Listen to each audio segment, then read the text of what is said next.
Okay, let's talk about something we all feel. You're always available, right? But are you ever really innovating? It's this crazy paradox of modern work, isn't it? We are more connected than ever, but that deep, meaningful focus we need for those big ideas, it feels constantly out of reach. Today, we're going to dig into a really simple but powerful way to get it back. I mean, just think about it for a second. That little notification dot on your phone, the ding of a new email, even a friendly tap on your shoulder, they're all like these tiny little paper cuts on your focus. And every single one forces you to make a choice. Are you going to pick that immediate connection? Or are you going to protect your time for deep creation? How you answer that, well, that's what defines the quality of your work, right? And it really is this constant battle inside our own heads, isn't it? There's this part of you that genuinely wants to be that awesome, helpful colleague, the one who's always there for the team. But then there's the other part of you, the creator, the problem solver, that is just craving that uninterrupted flow state. That's where the real magic happens, where you finally crack that tough problem and where your best ideas come from. So, what if you could actually win this battle? The good news is there is a simple but really profound strategy to do just that.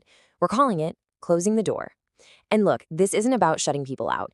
It's actually about creating the space to let your best ideas in. And this is what it's all about, really. We're giving a name to the goal here, creating non-interruptible time. Now, this is more than just finding a quiet corner for a few minutes. This is about being deliberate, being strategic. It's like you're building a little sanctuary just for your focus, so you can finally tackle that complex, creative work that's going to move the needle. Okay, so how do you actually build this little fortress of focus? Well, you start by closing three kinds of doors. First up, the physical door. And yeah, this can be a literal door, but it could also be noise-canceling headphones or just a simple sign on your desk. It's a huge visual cue. Next, you gotta close the digital door. You know what I'm talking about, silencing that endless flood of notifications. And finally, and this one's key, the social door.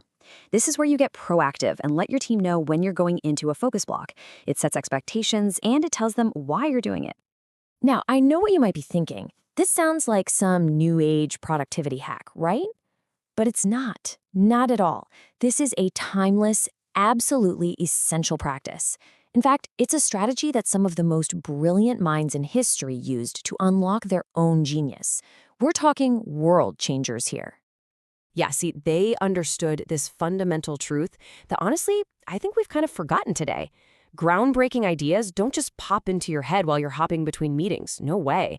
They have to be nurtured, cultivated in an environment that's free from all that constant noise.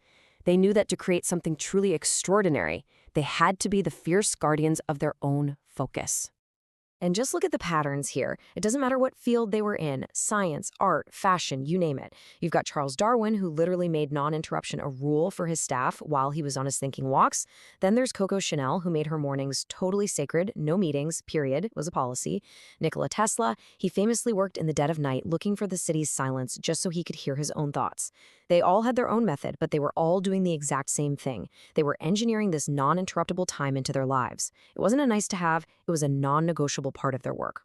And that brings us to what's probably the biggest hurdle for most of us, right? The mindset. Because setting these kinds of boundaries, it can feel a little uncomfortable. It can even feel, well, selfish. But to do your absolute best work, you have to completely reframe what protecting your creative time really means. So let's just reframe this right now. The myth is that protecting your time is selfish. The reality? Protecting your focus is absolutely essential for creativity. It's not selfish, it's a responsibility. It's how you deliver the highest value work you are possibly capable of. You could even say it's one of the greatest services you can offer your team, your clients, your entire field. This quote just says it all, doesn't it?